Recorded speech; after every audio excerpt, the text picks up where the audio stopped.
दोस्तों, यदि आप भी IRCTC की आईडी लेना चाहते हैं तो आपके मन में बहुत सारे प्रश्न आते हैं। IRCTC कैसे काम करता है, तत्काल की बुकिंग होगी नहीं होगी, डोंगल बेस्ड IRCTC क्या होता है, OTP बेस्ड क्या होता है, इसमें IMI नंबर का क्या यूज़ होता है। ऐसे बहुत सारे क्वेश्चन लगातार हमारे जो रिटेलर भाई हैं अलग अलग कंपनी के, चाहे वो रॉयनेट के हों, स्पाइस मनी के हों या दूसरे माध्यम से भी जो हम लोगों से जुड़े हैं, वो पूछते हैं कि क्या IRCTC में हमको कमीशन मिलता है। तो ये सारे डाउट क्लियर करने के लिए मैं एक ये वीडियो बना रहा हूँ। आपको अगर IRCTC का काम करना है तो आपको ये वीडियो पूरा सुनना पड़ेगा। सबसे पहले मैं बता दूं कि हाँ, मैं जो भी आपको चार्जेस बताऊंगा इसको फिक्स मत मानिएगा, क्योंकि अलग अलग कंपनियों के अलग अलग चार्ज हो सकते हैं और लगातार इसके जो चार्जेस हैं उनमें अंतर आता जा रहा है। हालांकि अगर आप 2-3 साल पहले जाओगे तो जहाँ पर IRCTC की एजेंसी मिलना थोड़ा मुश्किल होता था, 10,000 करीब इसका चार्ज लग जाता था, कई जगह 15,000 लगता रहा, 8,000 लगता रहा। अभी इनका चार्ज पहले की तुलना में बहुत कम है और हो सकता है फ्यूचर में इनके चार्जेस और कम हो जाए। तो अगर आप ये वीडियो देख रहे हैं तो हो सकता है ये वीडियो आप कुछ समय बाद, कुछ साल बाद या कुछ महीने बाद देखें तो आप प्राइस कंपेयर उस करंट रेट से मत करिएगा। पहले तो कुछ डाउट थे, उनके बारे में मैं आपको बात करके बता देता हूँ कि जो लोग नए हैं, जो लोग IRCTC के बारे में नहीं जानते हैं, वो एजेंसी लेना चाह रहे हैं, तो सबसे कॉमन क्वेश्चन होता है कि सर क्या हम तत्काल की टिकट इसमें बुक कर सकते हैं। तो मैं आपको क्लियर बता दूं कि तत्काल टिकट बुक करना एक अलग चीज़ है। मतलब कहने का ये कि उन लोगों का सोचना ये होता है कि पर्सनल आईडी से तो शायद हमको तत्काल की टिकट नहीं मिलेगी, क्योंकि बहुत लोग तत्काल की टिकट बनाने के लिए ही ये आईडी परचेस करना चाह रहे हैं। पहला चीज़ है कि जब आप IRCTC की आईडी ले लेते हैं तो ये IRCTC से ऑथोराइज होती है, मतलब आपके पास एक प्रकार से लाइसेंस होता है कि आप कमर्शियली यूज़ कर सकते हैं और यहाँ पर आपको टिकट बुक करने के लिए कोई लिमिट नहीं होती है। जैसे पर्सनल आईडी में आप 6 टिकट ही बुक यहाँ पे कर सकते हो, लेकिन यहाँ पर कोई लिमिट नहीं होती है। रही बात तत्काल टिकट बुक होगी या नहीं होगी, तो इसके बारे में आप ऐसा समझिए कि मान लीजिए अगर तत्काल की टिकट 100 अवेलेबल है और हज़ारों लोग उस टिकट को बुक करना चाह रहे हैं, तो ऐसा नहीं होगा कि 1000 लोगों को ही वो टिकट या वो सीट अलॉट हो जाएगी, क्योंकि उपलब्धता तो केवल 100 की है।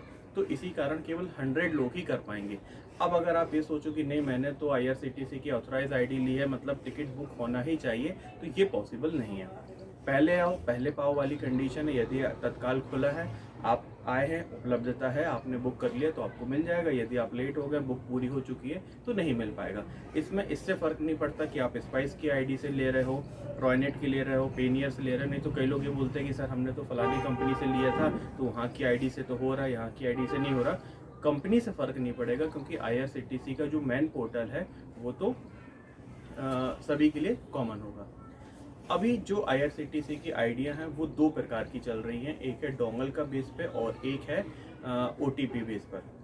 डोंगल एक पेन ड्राइव के जैसा छोटा सा एक डिवाइस होता है, जिसमें कि आप कंप्यूटर सिस्टम में जिसको आप लगा सकते हो। इस प्रकार का कुछ वो डिवाइस आपको आता है पेन ड्राइव, और इसमें कुछ विशेष ज़्यादा अंतर नहीं होता। इसमें आपका एक सर्टिफिकेट लोड होता है, डिजिटल सर्टिफिकेट, जो कि ये प्रूफ करता है कि आप IRCTC के ऑथोराइज एजेंट हैं। और एक सिस्टम में, एक लैपटॉप में या एक PC में आपको ये लगाना पड़ता है। आपकी आईडी एक ही जगह पर लॉगिन होगी और आपका IP एड्रेस कंपनी या IRCTC ट्रैक कर सकती है। तो इसका केवल पर्पस है ये प्रूफ करने के लिए कि आप अपनी आईडी को केवल एक जगह ही लॉगिन कर सकते हैं, प्लस मल्टीपल जगह आप उसको यूज़ नहीं कर पाएंगे और आपकी लोकेशन ट्रैकिंग भी होती रहेगी। तो गलत यूज़ नहीं होगा आपकी आईडी का, इसके लिए कंपनी इस टाइप का प्रावधान करती है। लेकिन ये व्यवस्थाएं लगभग पुरानी थी, जब कंप्यूटर का, लैपटॉप का यूज़ ज़्यादा हो रहा था। लेकिन अभी जो हमारे रिटेलर होते हैं वो मोबाइल का यूज़ ज़्यादा करते हैं, मोबाइल डिवाइस का ज़्यादा यूज़ करते हैं। तो अब जो दूसरा हमारा एक ऑप्शन आया हुआ है ये है OTP बेस्ड, जिसमें कि ये डिजिटल सिग्नेचर या ये जो हमारा डोंगल है ये नहीं लगेगा। आपके मोबाइल जिस नंबर से रजिस्टर्ड हो रहा है उसका एक EMI नंबर के साथ ये रजिस्ट्रेशन होगा और आप अपने मोबाइल से ही ट्रेन की टिकट को बुक कर सकते हैं। तो ये 2 प्रकार की यहाँ पर है। अब इसमें इन 2 प्रकार को इन्होंने टोटल 3 प्रकार में कन्वर्ट कर दिया है।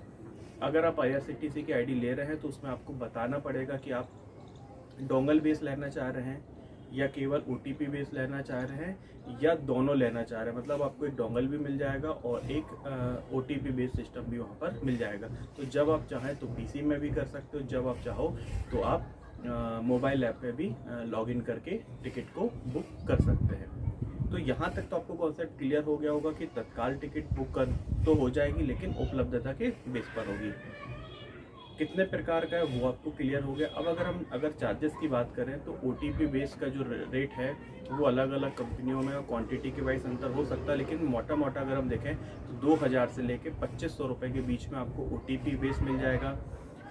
2500 से 3000 के बीच में डोंगल वाला आपको मिल जाएगा और लगभग 3500 से 4000 के आसपास में आपको दोनों वाला मिल जाएगा, मतलब जिसमें आप OTP और डोंगल दोनों का यूज़ कर सकते हो। अब अगर हम टाइम लिमिट की बात करें तो जनरली जो डोंगल होता है ये 2 ईयर का इसका रजिस्ट्रेशन होता है, मतलब आपको 2 साल बाद इसको फिर से रिन्यू करना पड़ेगा। रिन्यूअल के चार्जेस भी समय के साथ कम होते जाएंगे, लेकिन अगर अभी हम बात करें कि रिन्यू जब होगा तो आज की डेट में लगभग 1750 रुपये लग रहा है। हो सकता है 2-2.5 साल बाद, क्योंकि अगर आप अभी ये लोगे तो 2 साल बाद रिन्यूअल की डेट आएगी, तो उस समय तक आपका जो रिन्यूअल होगा वो 1700 से कम का हो सकता है। मोबाइल OTP जो अभी चल रहा है वो हर साल आपको रिन्यू कराना पड़ेगा और उसका जो चार्जेस लग रहा है वो है अभी 590 रुपये। फ्यूचर में वो भी कम हो सकता है, मतलब अगर आपको मोबाइल OTP बेस वाला आपने लिया हुआ है तो हर साल 590 या उससे के आसपास का अमाउंट आपको रिन्यूअल के लिए लगेगा। बहुत सारी कंपनियां आपको ऑनलाइन अप्लाई करने के लिए देती हैं कि आप खुद IRCTC का अप्लाई कर सकते हो, या हमारी जो डाउनलाइन है वो चाहे तो हमसे भी इसके लिए अप्लाई कर सकती है। अंतर क्या आता है वो मैं आपको बता देता हूँ। जनरली हम लोग ये देखते हैं कि आप लोगों को फॉर्म फिल करने में बहुत सारी कन्फ्यूज़न होती है, और IRCTC में सबसे बड़ा जो प्रॉब्लम आता है एक्टिवेशन में वो ये होता है कि आपका जो मोबाइल नंबर है या ईमेल आईडी है वो ऑलरेडी रजिस्टर्ड होती है आपकी पर्सनल आईडी से। तो मान लीजिए यदि आप पहले का भी IRCTC का एक पर्सनल आईडी चला रहे थे और उसमें आपका mobile number email ID registered है, तो जब आप प्रोफेशनल IRCTC का आवेदन करते हैं तो वो आईडी रिजेक्शन में आ जाती है। आपको वहाँ पर एक फ्रेश मोबाइल नंबर और फ्रेश ईमेल आईडी देना पड़ता है।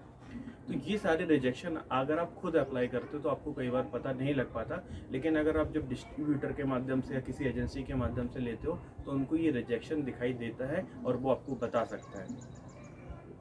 ओवरऑल अगर हम बात ये करें कि करना हमको क्या है कि आप किसी डिस्ट्रीब्यूटर से, किसी एजेंसी से ही अप्लाई कराएं, और अगर आपने कभी पर्सनल ईमेल आईडी और मोबाइल नंबर के बेस पे एक IRCTC की आईडी बनाई थी तो आप फ्रेश एक मेल आईडी और एक मोबाइल नंबर के बेस पे नया आवेदन करें ताकि आपका रिजेक्शन ना हो। टाइम लिमिट की अगर बात करें तो जो डोंगल बेस IRCTC की आईडी बनती है इसके लिए 15 दिन तक का अधिकतम समय यहाँ पर होता है। अगर रिजेक्शन आता है आपकी तरफ से ईमेल आईडी, मोबाइल नंबर या पैन नंबर पहले से रजिस्टर्ड है तो टाइम बढ़ सकता है, लेकिन यदि हम बात करें कि सारा कुछ फ्रेश है, कहीं से कोई रिजेक्शन नहीं है, तो 15 दिन के अंदर आपका एक्टिवेशन हो जाएगा। कोरियर के माध्यम से आपका जो डोंगल डिवाइस है वो घर तक पहुंच जाएगा, आपकी दुकान तक पहुंच जाएगा, जो भी आप आधार के बेस पर एड्रेस देंगे। और यदि OTP बेस की बात करें तो 5 से 10 दिन, नॉर्मली 5 दिन के अंदर ये हो जाता है, और कभी लेट हुआ, रिजेक्शन हुआ तो 10वें दिन के अंदर आपका IRCTC चालू हो जाता है। कमीशन का अगर हम देखें तो यहाँ पर आप नॉन AC जो टिकट बुक करते हैं उसमें आपको 15 रुपये प्रति PNR, और यदि आप AC वाली टिकट बुक करते हैं तो वहाँ पर आपको 30 रुपये प्रति PNR मिलता है। PNR से मतलब है देखिए, एक PNR नंबर मिलता है जिसमें आप एक पर्सन भी यात्रा कर सकता है और अधिकतम 6 यात्री कर सकते हैं। तो मतलब अगर आप एक टिकट बुक कर रहे हो, चाहे उसमें 1 लोग जाएं, 2 जाएं, 3 जाएं या 6 जाएं, उसको आप एक PNR बोलेंगे, और उस PNR नंबर पे आपको अगर नॉन AC है तो 15 रुपये और AC है तो 30 रुपये तक का कमीशन मिल जाएगा। तो मेरे हिसाब से इस वीडियो में आपको टोटल कॉन्सेप्ट क्लियर हो गया होगा कि क्या क्या IRCTC की आईडी के लिए ज़रूरी है, किस प्रकार का फंक्शन इसमें चल रहा है, OTP डोंगल बेस क्या होता है, क्या आपको कमीशन मिलेगा। तत्काल का सबसे ज़्यादा क्वेश्चन आता था, लोग चाहते थे कि तत्काल वो अगर आईडी ले रहे हैं तो बुक हो ही जाए। मैं फिर आपको क्लियर करूंगा कि तत्काल उपलब्धता के आधार पर है, अगर टिकट या सीट अवेलेबल है तो हो जाएगा, पहले आओ पहले पाओ वाला तरीका है। अगर टिकट पूरी बुक हो चुकी हैं, सीट पूरी बुक हो चुकी हैं, तो आप चाहे काउंटर से कराएं, रेलवे के काउंटर से, चाहे IRCTC के पोर्टल से कराएं, फिर तो वो टिकट आपको मिलेगी नहीं। तो उम्मीद करते हैं वीडियो आपको पसंद आएगा। वीडियो अगर पसंद आता है तो आप इसको लाइक कर दीजिएगा। चैनल पर पहली बार आए हैं तो इसको सब्सक्राइब कर दीजिएगा और नोटिफिकेशन बेल आइकन दबा दीजिएगा, ताकि जब भी मैं कोई नया video AEPS business, online business से संबंधित लेके आता हूँ तो वो आपको नोटिफिकेशन पहुँच जाए और वो वीडियो आप वहाँ पर देख पाए।